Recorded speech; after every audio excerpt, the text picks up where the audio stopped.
Ibu Saudara. Shalom. Selamat pagi Bapak Ibu Saudara yang dikasihi Tuhan. Saya mengajak Bapak Ibu Saudara membuka Alkitab kita di dalam kitab Maleakhi pasal yang pertama. Ayatnya ayat 1 sampai dengan ayat yang kelima. Maleakhi 1 ayat 1 sampai dengan ayat yang kelima. Silakan Bapak Ibu Saudara bisa membuka di dalam Alkitab Bapak Ibu Saudara. Silakan Bapak Ibu Saudara menyimak bacaannya. Saya akan membacakan untuk Bapak Ibu Saudara sekalian. Demikian firman Tuhan dari Maleakhi 1 ayat 1 sampai dengan ayat yang kelima. Ucapan ilahi, firman Tuhan kepada Israel dengan perantaraan Maleakhi. Aku mengasihi kamu, firman Tuhan, tetapi kamu berkata dengan cara bagaimanakah engkau mengasihi kami? Bukankah Esau itu anak Yakub? Demikianlah firman Tuhan. Namun aku mengasihi Yakub, tetapi membenci Esau. Sebab itu aku membuat pegunungannya menjadi sunyi sepi, dan tanah pusakanya kujadikan padang gurun. Apabila Edom berkata, kami telah hancur, tetapi kami akan membangun kembali reruntuhan itu, maka beginilah firman Tuhan semesta alam. Mereka boleh membangun, tetapi aku akan merobohkannya, dan orang akan menyebutkannya daerah kefasikan, dan bangsa yang kepadanya Tuhan murka sampai selama-lamanya. Matamu akan melihat, dan kamu sendiri akan berkata, Tuhan Maha Besar sampai di luar daerah Israel. Saudaraku yang dikasihi Tuhan, pernyataan seorang nabi yang hidupnya dekat dengan Allah. Dia mendengar suara Allah yang berfirman, dan ini harus disampaikan kepada bangsa Israel maupun bangsa Edom.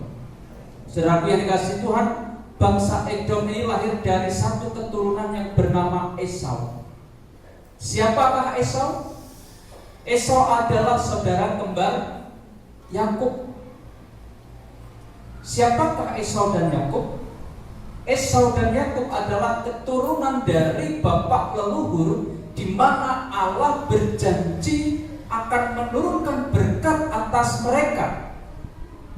Siapakah bapak mereka berdua? Ishak. Bangsa Israel akan mendapat menerima janji dari Allah, janji berkat. Kepada siapa? Abraham, Ishak, dan Yakub. Di sini ada Esau, atau Esau ini beranak pinak, memiliki banyak keturunan yang disebut bangsa Edom. Sedangkan Yakub di sini juga memiliki keturunan yang juga disebut bangsa Israel. Yakub ini akan menjadi Israel, terdiri dari 12 anak yang menjadi 12 suku. Edom ini juga menjadi suku bangsa yang sangat besar dari garis keturunan Esau. Ini menjadi satu permasalahan. Permasalahan Yakub menerima berkat, meskipun berkat itu harusnya turun kepada Esau. Tapi Esau menggandakan berkat itu kepada Yakub. Ini titik permasalahannya ada di sini. Demi apa, Bapak Ibu Saudara? Semangkok bubur kacang hijau. Bukan ya? Bukan bubur kacang hijau ya. Tapi demi semangkok sup kacang merah.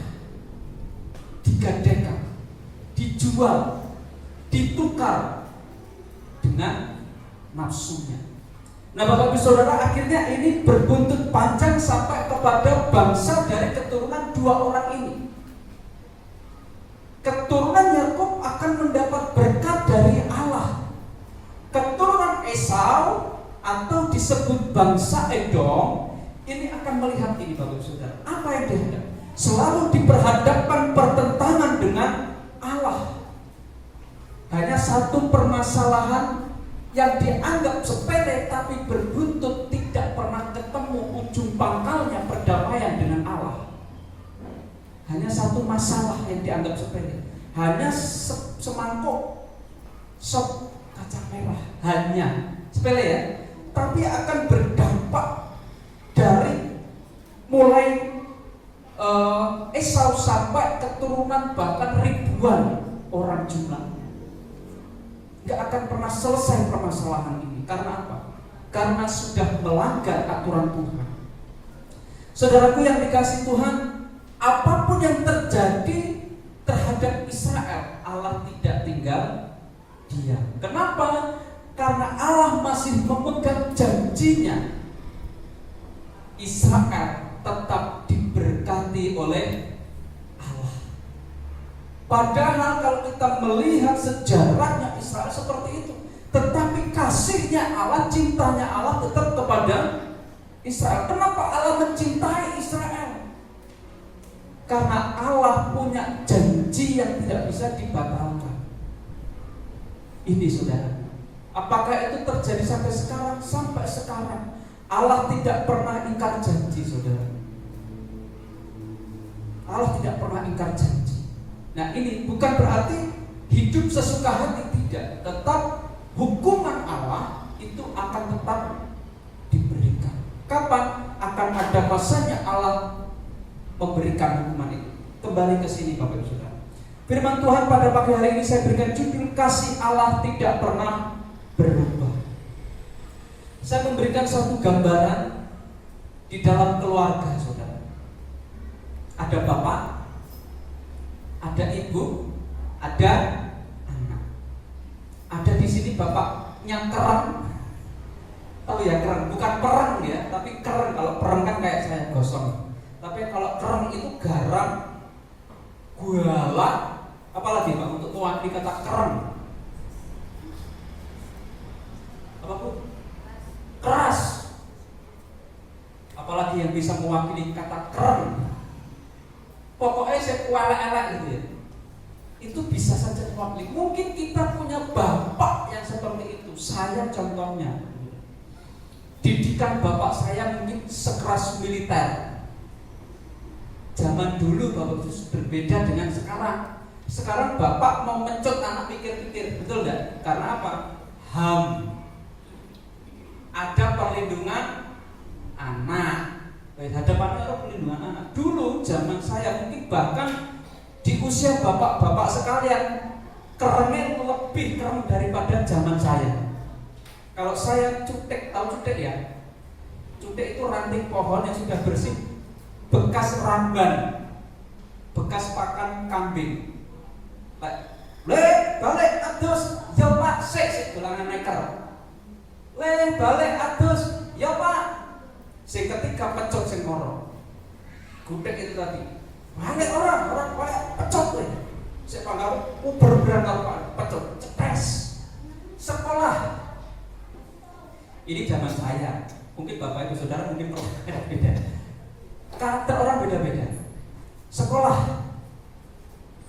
Biasanya ada pemeriksaan kuku. Betul ya? Enggak tahu sekarang itu masih ada enggak? Masih berlaku enggak? Penggaris 1 meter dari papan ya. Mungkin kalau seusia saya masih bisa masih monani ya. Barisannya lebarnya segini, kandelnya yang kurang lebih segini. Biasanya untuk dikte. Ini Ibu Wati, ini Bapak Budi gitu biasanya. Tangan di atas meja. Plok enak sama tangan di atas meja. Dilihat anak kukunya sudah terIr. Wah ini aku wis ngomong apa ora mbok ketoki. Tek, ya wis mlentung ya mlentung. Wadul karo pakne. Pak, aku mau di sabet karo guru tulok tanganku loro. Respone bapak ngerti enggak? Aduh, kaset ayo dandan berat. Enggak. Rene cukup pecuk. Ces, bokongnya panas. Baret saudara. Ini zaman bapak saya. Bukannya saya mendapat perlindungan, tapi justru malah tambah diajar. Jadi aku nang sekolah beli wani laporan bapak wis tambah kena. Bukan menyelesaikan masalah, tapi malah tambah dapat masalah baru. Karena apa? HAM dulu masih nggak seheboh sekarang. Tetapi Bapak Ibu Saudara, sedemikian besar, sedemikian mungkin kerasnya didikan orang tua, nek anaknya sakit masih yang bingung, anaknya demam tinggi, anaknya tipes ya langsung digawat di rumah. Betul tidak Bapak Saudara? Saya kena tipes, masih ingat. Meskipun bapak saya keras kasar seperti itu, saya sakit tipes ya langsung dan dibawa ke rumah sakit jauh rumah sakitnya. Dulu bapak ibu saudara sangat jauh, ditempuh 2 jam perjalanan. Sakit tipes dirawat kurang lebih 1 minggu. Sing nunggu ya pakku, mbahku. Artinya apa bapak ibu saudara? Bapak saya keras, bapak saya kasar. Meskipun kasar, tetapi ketika saya sakit, dia mempedulikan kesehatan saya. Artinya apa bapak ibu saudara? Ini juga berlaku, mungkin kita sudah mengalami. Sekeras-kerasan didikan orang tua ketika anak salah ditegur bahkan memberi hukuman, tapi akan ada masanya kasih orang tua itu ada pada anaknya. Betul ya? Bapak-bapak, ibu-ibu sing guelak karo anake nggih boten. Kadang kita berpikir, wah kok guelake kok gak sayang karo anak. Kadang bapak ibu saudara, kita menyalahartikan kata sayang. Justru kalau kita sayang, ajarlah anakmu, didiklah anakmu supaya hidupnya benar. Tapi terkadang ada orang tua yang salah. Ngerti anaknya sayang, nggak ditegur malah dibela. Aku sayang kok, betul. Tetapi itu sayang yang tidak pada jalur yang benar. Kita lihat di sini. Inilah gambarannya Allah kepada bangsa Israel. Apakah bangsa Israel pernah mendapat hukuman? Pernah. Apakah bangsa Israel tidak pernah mendapat teguran? Pernah. Kurang keras dia Gusti Allah kalau bangsa Israel, betul ya? Tapi sekeras-kerasnya Allah terhadap bangsa Israel pun tetap kesayangan Allah, tetap disayang, tetap dikasihi, tetap dicintai. Itu Allah. Perlakuannya sama seperti orang tua terhadap anak. Apakah kasihnya itu pudar sampai sekarang Allah masih mengasihi? Berarti dulu, sekarang, dan saya yakin sampai selama-lamanya Allah kita Allah yang sama, Allah yang mengasihi. Tetapi bentuk kasih Allah ini yang mungkin perlu kita tahu. Bagaimana bentuk kasihnya Allah kepada kita? Apakah serta-merta Allah mengasihi kita dipok lele dong terus? Ataukah ada didikan, ada ajaran, ada teguran? Itu yang perlu kita tahu. Allah mengasihi. Bentuk kasih Allah itu tidak selalu kita dipok-pok, dinina-bubukkan. Bukan selalu kita dienak-enakke, tidak. Terkadang ada situasi-situasi tertentu yang harus kita hadapi untuk bisa menunjukkan pengertian kita bahwa Allah itu mengasihiku. Saudara yang dikasihi Tuhan, kita akan melihat di sini. Kitab Maleakhi ditulis dalam konteks kekecewaan dan kemerosotan rohani bangsa Israel. Kekecewaan. Kenapa? Karena perbuatannya yang tegar tengkuk, susah diatur, susah ditoto, susah diarahkan.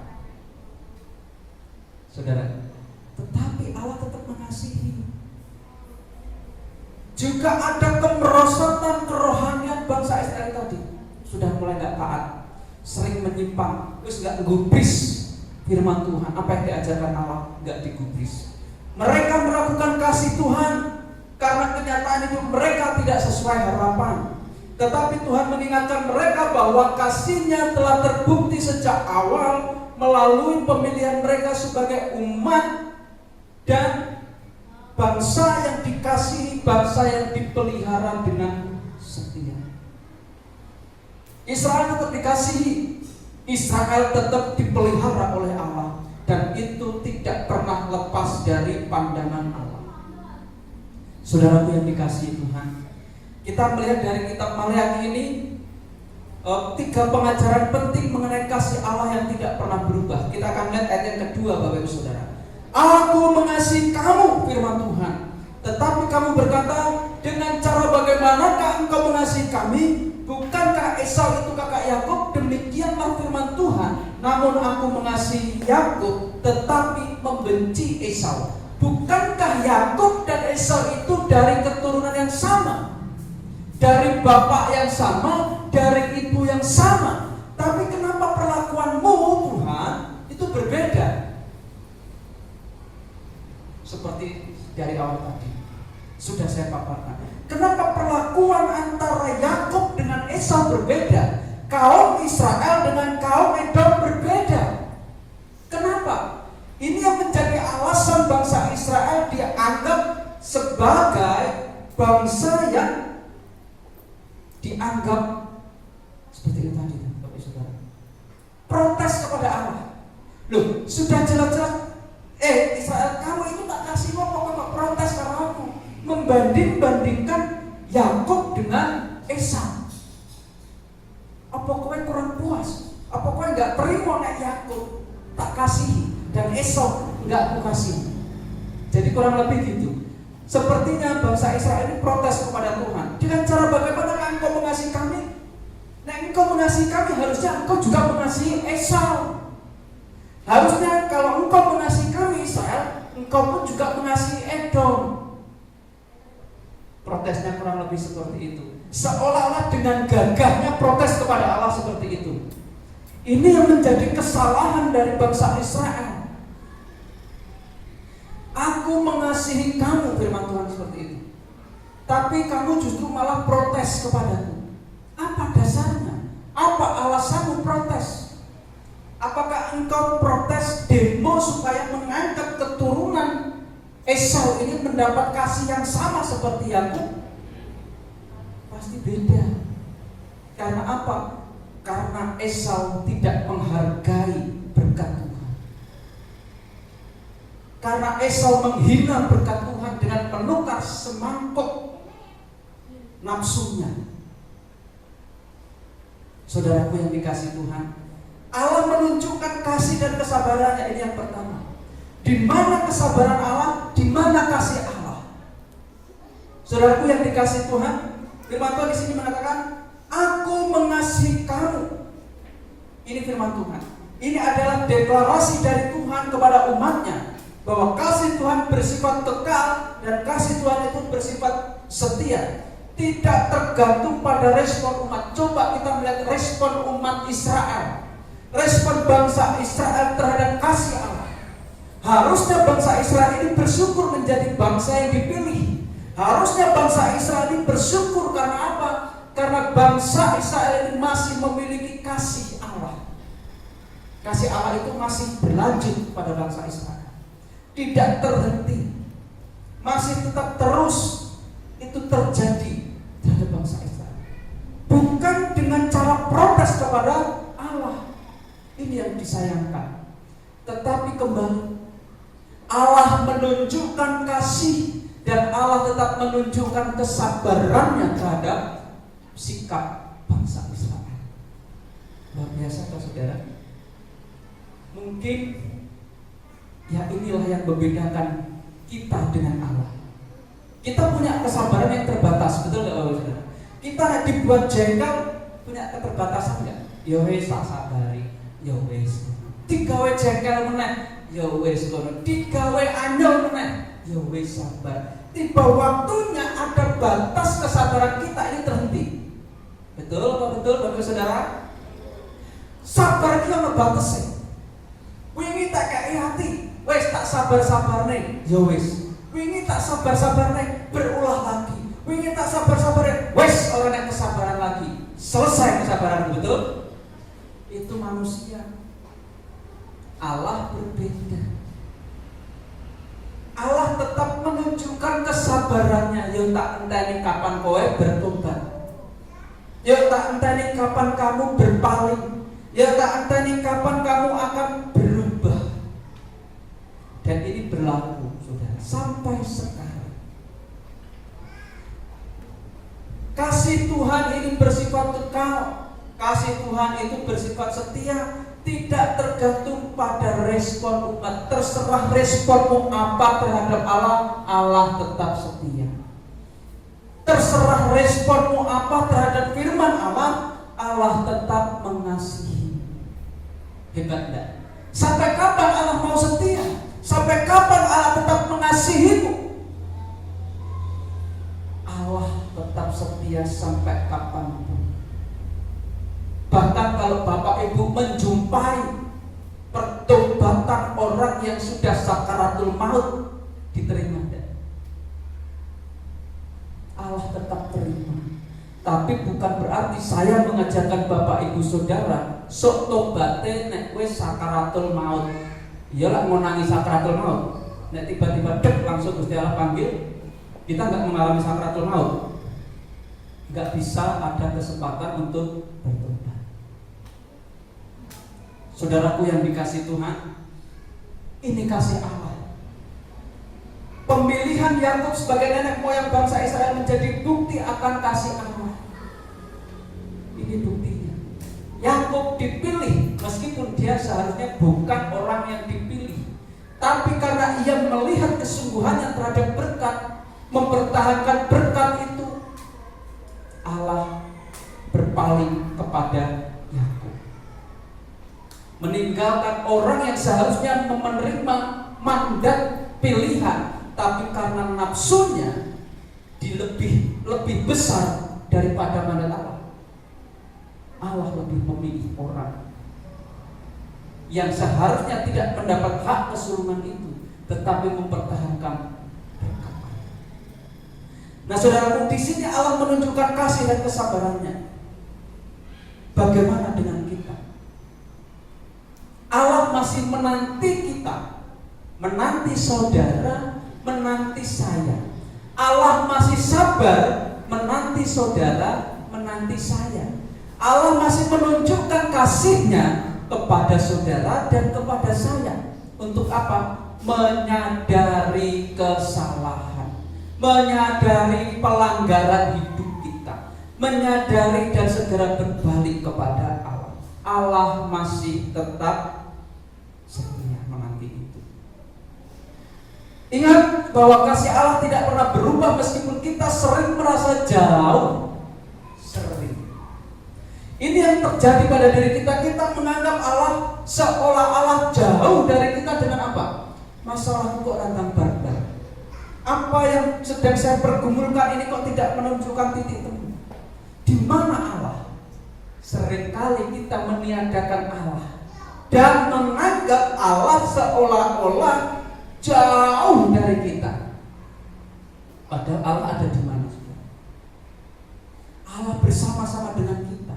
Kalau kita menempatkan Allah itu di dalam hati kita. Terkadang ini yang saya terlupakan. Kita perlu merenungkan bukti kasih-Nya yang telah nyata dalam hidup, khususnya pengorbanannya. Itu bukti nyata kasih Allah yang sudah tidak bisa kita pungkiri, yang sudah tidak pernah, yang tidak bisa kita bantah lagi. Nah, Bapak Saudara, yang kedua, ayat 3 dan ayat 4. Pengajaran penting mengenai kasih Allah tak pernah berubah. Ayat 3 sampai dengan ayat 4, yaitu kasih Allah bukan kasih yang gampangan. Awal tadi seolah-olah membuka celah bahwa Allah itu perlu bisa digampangkan, bisa disepelekan. Tapi perhatikan ini, ayat ketiga dan juga ayat keempat, bahwa kasih Allah bukan kasih yang gampangan. Sebab itu aku membuat pegunungannya menjadi sunyi, sepi, dan tanah pusakanya aku jadikan padang gurun. Apabila Edom berkata kami telah hancur, tapi kami akan membangun kembali reruntuhan itu, maka beginilah firman Tuhan semesta alam. Mereka boleh membangun, tapi aku akan merobohkannya, dan orang akan menyebutkannya daerah kefasikan dan bangsa yang kepada Tuhan murka sampai selama-lamanya. Kasih Allah itu bukan kasih yang gampangan. Tadi di bagian pertama seolah-olah kasihnya Allah itu gampang, sepele. Tapi ingat, perhatikan di dalam ayat yang ketiga dan ayat keempat, apa yang dilakukan Allah terhadap Edom. Jerih lelahnya dengan bangganya, dengan kesombongan Edom mengatakan, kami telah hancur, tapi kami akan membangun kembali reruntuhan itu. Dengan gagahnya kesombongan menyatakan, okelah kami bisa hancur, okelah kami bisa kalah, tapi ingat kehancuran itu akan kami bangun. Sombong. Apa kata Allah? Firman Allah mengatakan apa? Mereka boleh membangun, tapi aku akan merobohkannya, dan orang akan menyebutkannya daerah kefasikan dan bangsa yang kepadanya Tuhan murka sampai kapan? Selama-lamanya. Tuhan kalau sudah menunjukkan murkanya, kalau Tuhan sudah menunjukkan sifat welas asihnya itu sudah tidak ada, apa yang terjadi, saudara? Itu akan tetap terjadi, saudara. Artinya, ketika kesalahan itu tidak segera dibenahi, maka Allah akan menunjukkan murkanya. Akan menunjukkan murkanya. Apakah itu sudah termasuk hukuman? Belum. Itu belum menunjukkan hukuman. Itu masih menunjukkan kemarahan Allah ini. Kalau Allah sedang marah itu seperti ini, bukan hukuman. Hukuman lebih ngeri daripada itu, dan sifatnya kekal. Nanti pada kekekalan hukuman itu akan terjadi.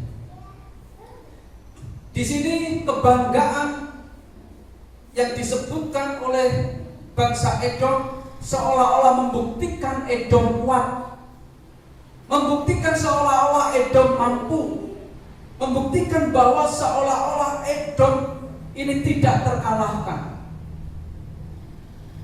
Merasa seperti itu, seolah-olah memandang siapa sih Allah itu, dibandingkan kami bangsa yang sangat besar. Dia lupa siapa Allah itu. Apakah Allah dipandang sebagai manusia biasa? Allah tidak bisa diperlakukan seperti itu. Saudaraku yang dikasihi Tuhan, kita melihat di sini pernyataan Tuhan, aku mengasihi Yakub tetapi membenci Esau. Pernyataan ini menunjukkan bahwa kasih Allah itu pilihan berdasarkan anugerah, bukan berdasarkan perbuatan. Ingat saudaraku yang dikasihi Tuhan, bahwa pernyataan Allah menunjukkan bahwa kasih itu pilihan Allah. Allah memberikan kasih, yaitu pilihannya Allah. Kasih itu pilihan Allah dan berdasarkan anugerah. Allah lebih memilih memberikan anugerah kepada manusia, bukan berdasar perbuatan baik. Sejak zaman awal mula, perbuatan baik ini tidak bisa menemukan keselamatan. Perbuatan baik ini tidak bisa menggantikan keselamatan. Manusia berusaha mencari keselamatan dengan cara mereka, dengan kepandaian mereka, dengan kekuatan mereka, tapi mereka tidak bisa menemukan keselamatan. Tetapi keselamatan itu oleh karena pilihan Allah, Allah lebih memilih memberikan anugerahnya, memberikan keselamatan itu kepada manusia. Sebab Allah tahu manusia tidak mampu menemukan keselamatan di luar anugerah Allah. Bangsa Israel mencari keselamatan dengan cara mereka. Menemukan apakah berhasil? Tidak berhasil. Mereka membuat patung dari apapun, patung dari batu pahatan, dari kayu, bahkan dari emas. Mereka tidak bisa menemukan keselamatan. Tapi karena Allah lebih memilih, aku lebih memilih memberikan anugerah. Aku lebih memilih bangsa ini, menyediakan bangsa ini untuk keselamatan, daripada mereka berupaya mengusahakan dengan kemampuan mereka masing-masing tapi tidak menemukan. Kurang apa kasih Allah juga? Ini kasih Allah. Kasih Allah itu bukan kasih yang epek-epek, bukan gampangan. Melakukan perbuatan baik selesai dapat keselamatan. Tidak ada tercatat dalam Alkitab perbuatan baik menyelamatkan manusia. Tidak tercatat. Tapi kasih karunia Allah itulah yang menyelamatkan kamu. Bukan perbuatan baikmu.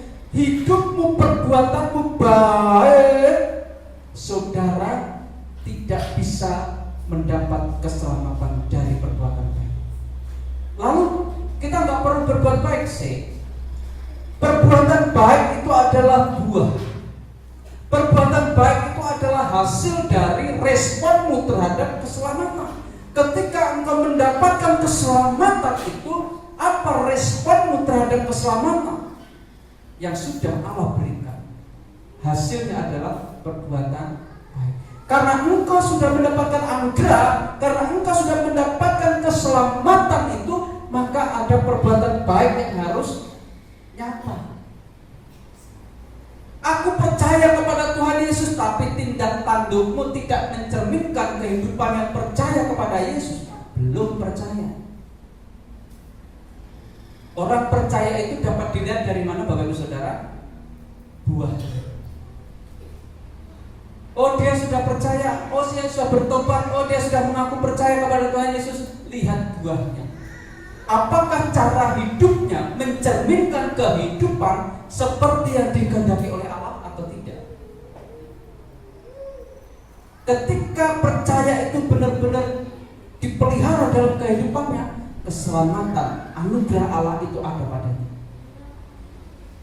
Jadi Bapak Ibu Saudara, ketika ada pertanyaan, oh setiap orang Kristen pasti selamat, tidak.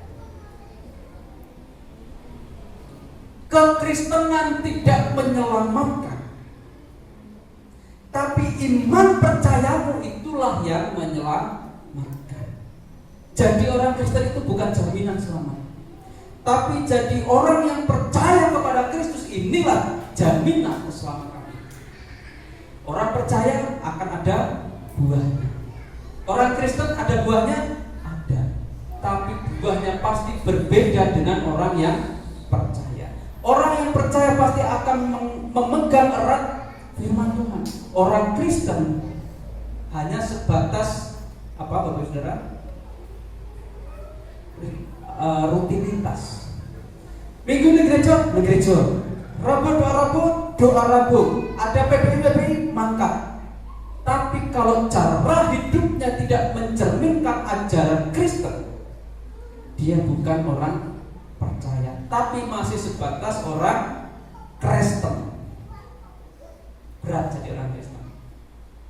Kekristenan itu bukan KTP, tetapi perilaku, sikap hidup yang mencerminkan firman Tuhan. Saudaraku, kita melihat di sini Esau atau Edom dihancurkan karena dosa-dosa mereka dan upaya mereka melawan kehendak Tuhan. Saudara melawan kehendak Tuhan, siap-siaplah saudara mendapat kehancuran. Bukan nakut-nakuti saudara, tapi ini firman Tuhan. Betapa sombongnya Edom. Ya, kami akan membangunnya kembali. Hebat, merasa hebat. Tapi disitulah awal kehancuran. Disitulah awal mula dosa. Disitulah awal mula pemberontakan kepada Allah. Dan terjadi apa? Kehancuran. Ketika melawan kehendak Tuhan, kehancuran terjadi. Hati-hati saudara dengan kehendak Tuhan. Apakah ini memungkinkan terjadi? Mungkin. Dan sangat memungkinkan ini terjadi kalau kita melawan kehendak Tuhan. Tapi kita akan melihat di sini perbandingannya. Edom ini dihancurkan karena dosa-dosa mereka yang berusaha melawan kehendak Tuhan, tapi sebaliknya di sini Israel dipelihara meskipun mereka sering gagal. Kegagalan itu bukan acuan, Bapak Ibu Saudara, bahwa Tuhan itu jauh dari hendak. Justru kadang kegagalan itu diizinkan Tuhan terjadi untuk melihat bagaimana Allah berkarya di dalam kehidupan kita. Kasih Allah tidak selalu berarti hidup tanpa kesulitan, tetapi Dia mendisiplin umatnya untuk membawa mereka kembali kepadanya. Yo, ingat, ketika mungkin ada kegagalan, mungkin ingat ada sesuatu hal yang belum terjadi dalam kehidupan kita, meskipun kita sudah bergumul sangat lama bukan berarti itu adalah suatu kegagalan. Tapi Allah sedang mempersiapkan. Tetapi Allah ingin menunjukkan kasih-Nya kepada kita. Bagaimana menghadapi situasi-situasi sulit ini bersama dengan Dia. Sadar gak sih kalau kita itu bersama dengan Dia? Atau sadar gak sih bahwa Allah itu selalu bersama dengan kita dalam kesulitan-kesulitan ini? Dan yang perlu kita ketahui, perlu kita pahami di sini adalah kesadaran kita akan keberadaan Allah dalam hidup kita di dalam menghadapi kesulitan. Kok nggak menemukan titik terang? Sabar. Allah sedang memproses hidupmu. Demikian juga bangsa Israel, Edom dengan bangganya mengatakan seperti itu. Oleh karena itu, Bapak Ibu Saudara, perhatikan, kasih Allah tidak selalu berarti hidup tanpa kesulitan, tetapi Dia mendisiplin umatnya untuk membawa kembali kepadanya. Yuk kembali kepada Tuhan. Yuk kembali kepada Allah. Ini adalah bentuk pendisiplinan. Mungkin kita sedang menghadapi masa sulit, itu adalah pendisiplinan yang Allah izinkan untuk kita lalui. Mungkin kita merasa sakit, mungkin itu cara Allah mendisiplin kita supaya kita ingat, yuk kembali pada rule-nya, kembali pada jalurnya. Kita harus peka. Nah, yang disayangkan Bapak Ibu Saudara, pada masa-masa kini jarang sekali orang memiliki kepekaan akan hal ini. Sensitivitasnya seringkali tidak ditemukan. Sensitifnya berbeda. Bukan sensitif, bukan peka terhadap didikan atau pendisiplinan Allah. Kita lebih sering peka terhadap apa? Sensitif terhadap apa? Suara yang masuk ke dalam telinga kita membuat kita marah, membuat kita tersinggung. Itu yang sering terjadi. Betul? Kalau ada pernyataan yang kita dengar dan membuat telinga kita panas, kita segera marah. Ini sensitif yang sering muncul pada diri kita. Bukan sensitif terhadap esensi Allah, terhadap keberadaan Allah di dalam hidup kita, tapi sensitifnya di bagian yang lain. Jangan salah mengerti kasih Allah, Bapak Ibu Saudara. Ketika kita menghadapi ujian, itu adalah tanda kasih Allah yang ingin mendidik dan memperbaiki kita. Kalau saudara menghadapi masa-masa itu, ingatlah, ini cara Allah mendisiplin kita, saudara dan saya. Supaya apa? Supaya kita memperbaiki diri. Lalu bagaimana respon kita terhadap hal itu? Bersyukurlah, berarti Allah masih mengasihi kalau Allah masih mendidikmu. Betul? Bersyukurlah, mungkin saat ini telinga saudara panas mendengar firman Tuhan ini. Seolah-olah firman ini ditujukan padaku. Betul. Memang ini ditujukan untuk saudara semua tanpa pilih-pilih. Semua mendengar yang sama ya. Apa yang saya perdengarkan ini sama ya didengarnya. Apakah ini saya tujukan untuk Mbak Nadia toh? Tapi saudara semua dan juga kepada saya firman Tuhan ini ditujukan. Jadi kita perlu sama-sama berbenah diri, introspeksi diri, Bapak Ibu. Terkait dengan kasih Allah itu bukan kasih yang gampang. Enggak gampang kok untuk memelihara kasih Allah. Mungkin bagi orang yang gampangan, yang susah, yes, ini akan dibuang begitu saja. Tetapi bagi orang yang benar-benar taat, benar-benar memelihara kasih Allah, ini akan benar-benar diperhatikan. Bersyukurlah atas kasih Allah yang bukan hanya melindungi tetapi juga mengoreksi kita saat menyimpang dari jalannya.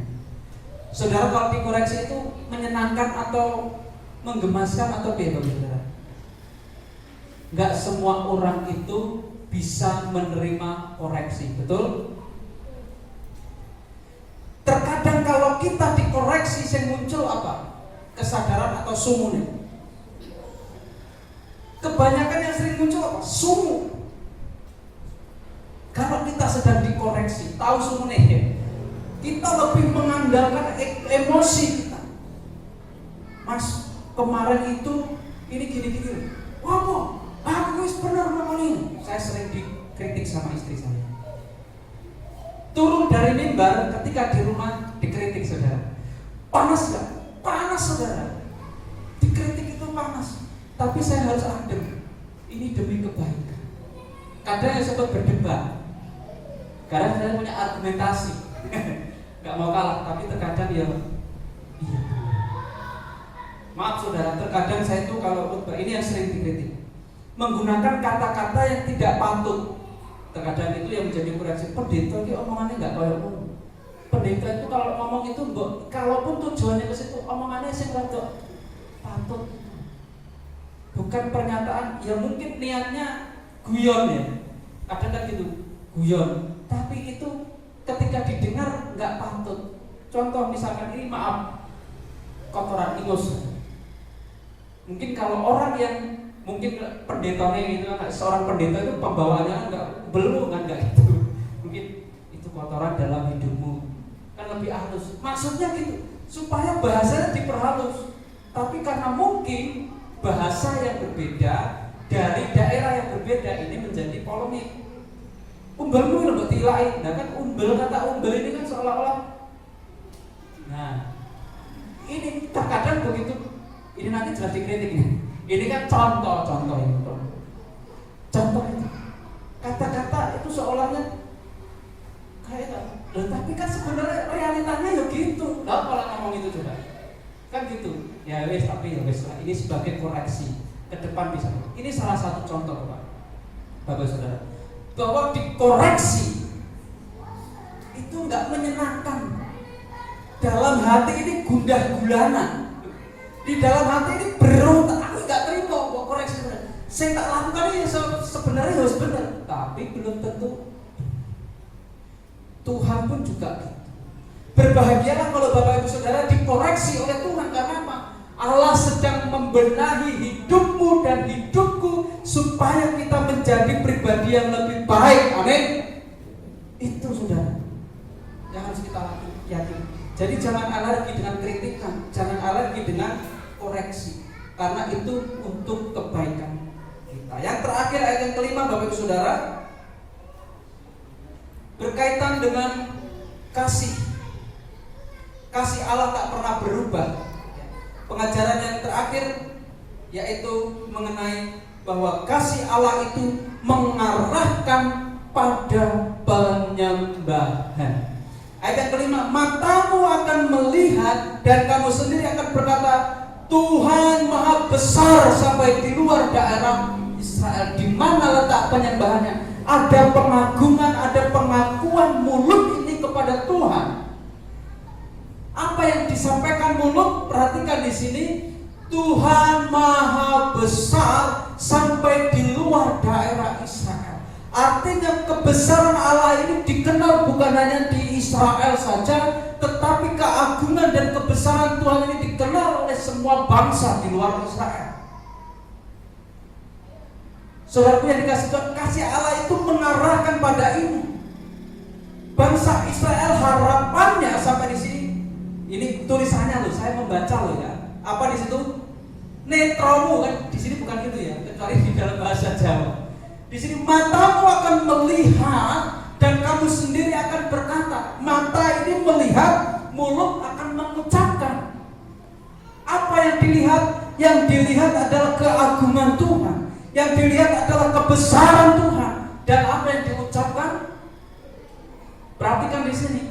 Matamu akan melihat dan kamu sendiri akan berkata, Tuhan Maha Besar. Ini adalah suatu pengagungan. Pengagungan dengan kata lain, inilah penyembahan kepada Allah. Allah diagungkan. Dialah Allah yang Maha Besar. Dia Allah yang Maha Besar bukan hanya bagi bangsa Israel, tapi juga bagi bangsa-bangsa lain.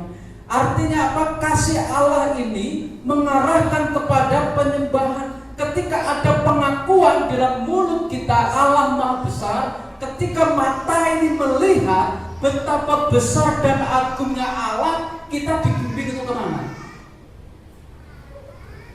Penyembahan kepada Allah. Aku menyembah Engkau ya Allah yang Maha Agung, yang Maha Besar. Ini dengan mulut. Dengan mata, ya Allah betapa agungnya Engkau ketika aku melihat sekelilingku. bukan hanya alam raya ini, tetapi bangsa-bangsa lain juga menyaksikan itu. Ini keagungan. Jadi kasih Allah, apa yang kita alami, apa yang kita rasakan, apa yang terjadi pada diri kita ini seharusnya mengerucut pada apa? Mengerucut pada satu kesadaran akan penyembahan kepada Allah, pengagungan kepada Allah. Allah Maha Besar, Allah itu ajaib, Allah itu hebat, Allah itu baik, dan seterusnya. Saudaraku, apakah ada yang bisa mengungkir ini? Apakah ada yang bisa membatalkan ini? Tidak bisa. Mau atau tidak mau, setuju atau tidak setuju, sepakat atau tidak sepakat, harusnya dalam hati kita keluar ini, saudara. Ada penyembahan kepada Allah, ada pengagungan kepada Allah. Saudara dikasih Tuhan, pernyataan ini adalah pernyataan di mana kasih Allah itu nyata kepada umat Israel dan harus menghasilkan respon. Saudara mengalami kasih Allah? Halo? Saudara mengalami kasih Allah? Saudara meresponi kasih Allah? Ini yang disebutkan. Ini juga yang terjadi pada waktu itu terhadap bangsa Israel. Ketika mata mereka melihat, mereka harusnya berkata, Allahku Maha Besar. Bukan hanya untuk bangsaku, tetapi juga bangsa lain. Dan kasih Allah itu nyata. Seharusnya kasih Allah itu menghasilkan respon. Ada penyembahan, ada pengakuan akan kebesaran Tuhan. Tuhan bukan hanya Allah bagi Israel, tetapi Allah bagi seluruh dunia. Ketika kita mengalami kasih Allah, kita dipanggil untuk menyatakan kebesaran Allah itu kepada dunia. Tugas saudara, tugas saya, menyampaikan kebesaran Allah kepada dunia. Kasih Allah kepada kita harus menginspirasi kita untuk menyembah Dia dengan hati tulus. Sembahlah Dia dengan hati yang tulus. Itu sebagai bentuk responmu terhadap kasih Allah yang Allah berikan kepadamu. Bagikan pengalaman kasih Allah kepada orang lain sebagai bentuk kesaksian, sehingga mereka juga dapat memuliakan Allah. Apa yang kita alami, apa yang kita lakukan berdampak bagi orang lain. Saudaraku yang dikasihi Tuhan, firman Tuhan ini mengajar kita, mendidik kita, menegur kita, mendisiplin kita. Tujuannya apa? Kita sadar harusnya. Supaya apa? Kita kembali kepada jalan yang sudah Allah tentukan. Kesimpulannya Bapak Saudara, Maliaki 1 ayat 1-5 mengingatkan bahwa Allah adalah kasih dan kasihnya itu tidak berubah. Kasihnya nyata. Kasihnya itu berdasarkan anugerah dan kasihnya mengarah pada kemuliaan Tuhan. Ingat saudara, kasih yang ada pada kita, kasih Allah yang ada pada kita, perlu kita sadari itu adalah nyata. Kasih Allah yang ada pada kita itu bukan karena perjuangan kita, tetapi oleh karena anugerah semata, karena pemberian Allah itu sendiri, dan mengarah kepada kemuliaan Tuhan, kasihnya mendorong kita untuk menyembah dan memuliakan nama-Nya. Hidupi keyakinan kita bahwa kasih Allah tetap ada di tengah segala situasi hidup. Meresponi kasihnya dengan ketaatan, rasa syukur, dan kehidupan yang memuliakannya. Menyatakan kasih Allah kepada dunia melalui kesaksian hidup kita. Biarlah dengan kasih Allah yang tidak pernah berubah ini akan menjadi satu kesaksian yang hidup dari diri kita, supaya orang lain pun juga melihat apa yang kita saksikan dan mereka memuliakan Allah. Kiranya firman Tuhan ini menguatkan Bapak Ibu Saudara. Firman Tuhan ini akan menolong kita untuk kita menjadi pelaku-pelaku firman Tuhan. Saya mengajak Bapak Ibu Saudara berdiri bersama-sama. Kita akan meresponi firman Tuhan ini dengan satu pujian, Allah itu kasih. Tidak ada yang bisa menolak, tidak ada yang bisa menampik bahwa Allah itu adalah kasih. Dan kasih itu ada pada diri Allah pribadi. Harusnya kasih ini juga nyata dalam kehidupan kita. Dan kasih ini akan menjadi berkat bagi saudara-saudara kita yang lain. Sehingga saudara-saudara kita yang lain juga beroleh kasih yang sama seperti kasih yang Allah berikan kepada kita. Allah itu kasih akan kita nyanyikan bersama.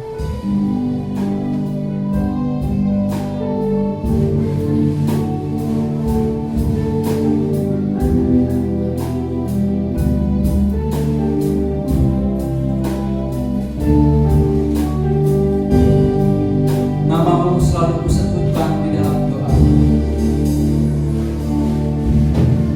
Namamu selalu kusebutkan di dalam doa, dengan penuh penyembah.